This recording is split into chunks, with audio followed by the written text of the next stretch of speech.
Today we're tackling something pretty significant, type 2 diabetes. Yeah, and the common view is once you get that diagnosis, that's kind of it. You're managing it for life. Exactly. But what's really fascinating and why we're diving in today is that point to something quite hopeful. New research is actually showing it can often be reversed. Reversed. That's a powerful word in this context. It really is. Okay, let's unpack this a bit. When you look at the numbers, I mean, it's kind of staggering. We're talking 1 in 10 Americans. 1 in 10. And over 830 million people across the globe have diabetes. And the vast majority, something like 91%, that's type 2. Mm-hmm. The most common form by far. Right. And maybe even more worrying is this hidden issue of pre-diabetes. Get this.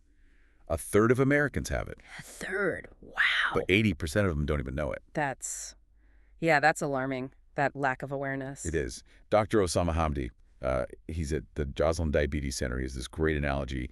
He calls type 2 diabetes like termites silently damaging a house. That's a vivid image because the symptoms aren't always obvious early on, right? Yes, a few early signs. Yeah. But serious long-term damage is happening. But here's the good news he emphasizes. Catch it early. And it can often be reversed or at least achieve remission. That silent damage idea really hits home. And, to grasp the reversal part, we first need to understand basically how it starts. Okay, so what's the fundamental mechanism? Well, type 2 diabetes essentially kicks off when your body either starts resisting insulin or it just doesn't make enough of it. Insulin? That's the hormone that handles sugar. Precisely. Think of insulin as the key that unlocks your cells to let glucose, your body's main fuel, in for energy. Right. But if the key doesn't work well because of resistance or you don't have enough keys, well, that glucose can't get into the cells properly. So it just hangs around in the blood. It piles up in the bloodstream, and that's where the trouble really starts. That excess glucose is toxic over time. And what's fascinating here, Dr. Elizabeth Vaughn, a researcher in this field, she draws a really direct line for us. Yep. This extra glucose, it actively damages your blood vessels and organs. It's not passive. Ah, okay, so that's the connection. Exactly, those damaged blood vessels. That's why diabetes leads to such severe complications. Things like amputations, blindness, kidney failure, and also a much higher risk for heart attacks, strokes, even erectile dysfunction and dementia. It all tracks back to that glucose regulation breakdown. Wow, okay, that paints a pretty grim picture. Yeah. Which I guess leads to the big question. If it's causing all that, how on earth can it be reversed? Right. That seems like the million-dollar question. And this is where the research gets really powerful. Dr. Dariush Mozaffarian over at Tufts University, he puts it plainly. He says type 2 diabetes often stems from reversible metabolic issues. Reversible metabolic issues. So like the body systems are just out of tune, not necessarily permanently broken. That's a good way to put it, like an engine needing a tune-up. And our sources highlight a few key ways to do that tune-up. Things like modest weight loss, improving your diet, getting regular physical activity, even managing stress. All those lifestyle factors we hear about.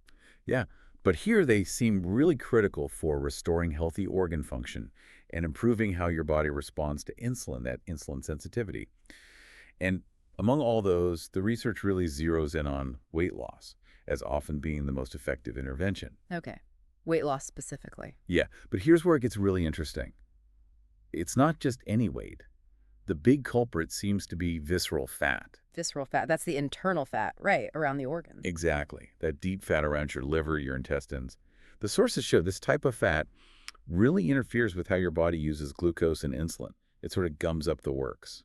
Ah, okay, so it's directly messing with the metabolic processes. Seems like it. And Dr. Anady gives this incredible statistic.